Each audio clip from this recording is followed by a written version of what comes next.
On December the 9th, 1822, Governor John Clark signed legislation creating DeKalb County, Georgia's 54th county. It was created from portions of Henry, Fayette, and Gwinnett counties.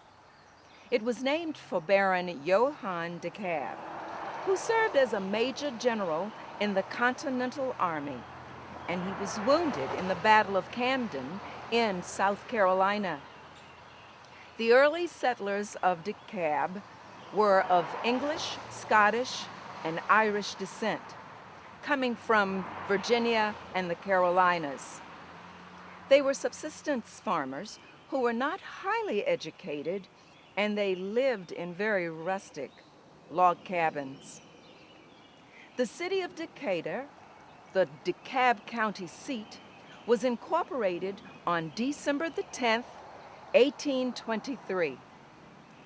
Decatur was founded at the intersection of two Native American trails, the Sandtown, which led east from the Chattahoochee River at Utoy Creek, and the Shallowford, which follows today's Claremont Road, and eventually it crosses into Roswell, Georgia. The city was named in honor of Naval Commander Stephen Decatur, a popular American hero at that time. Decatur was a hero in the War of 1812.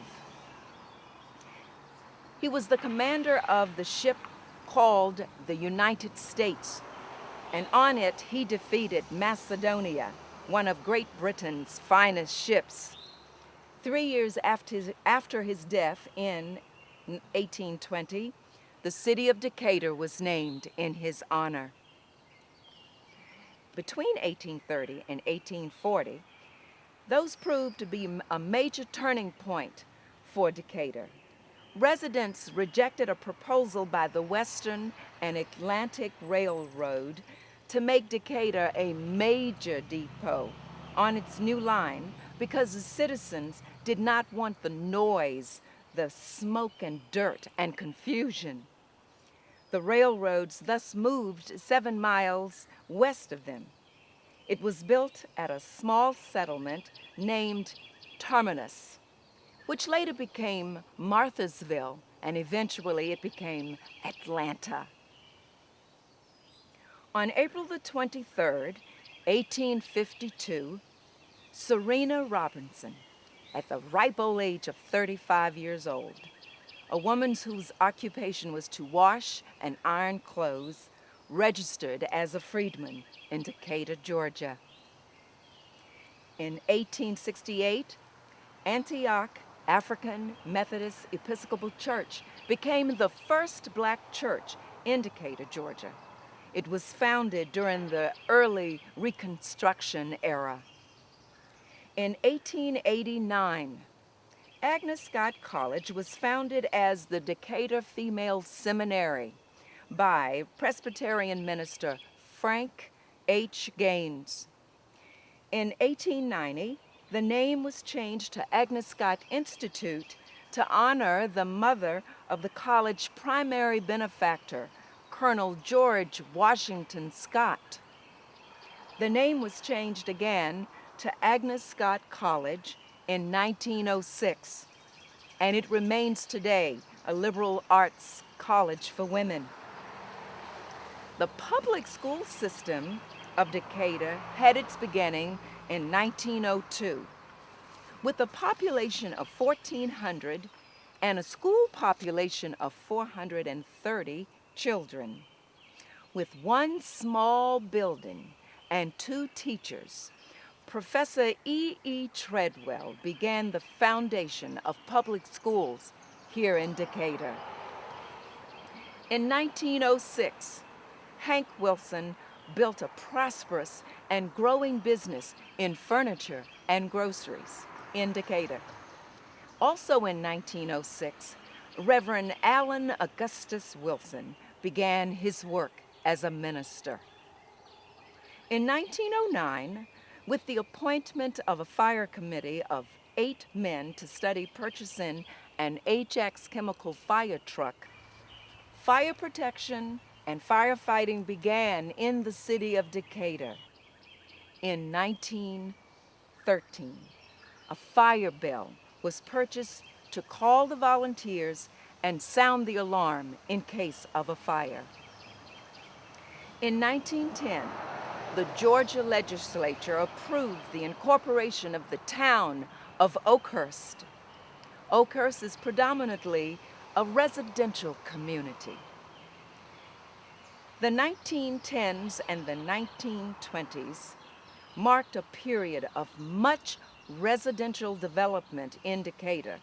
It was fueled by the establishment of the streetcar and automobiles, routes back and forth to Atlanta.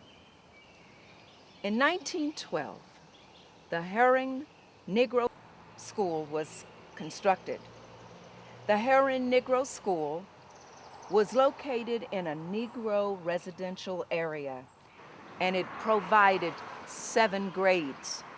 No provision was made for high school education of Negroes at that time because of the close proximity of several Negro colleges in Atlanta to which they had easy access.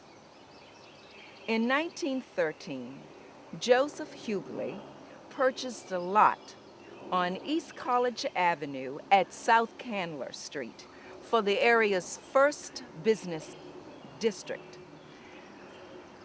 The site was also the location of the streetcar waiting station, and it was adjacent to the Decatur train depot and Agnes Scott College.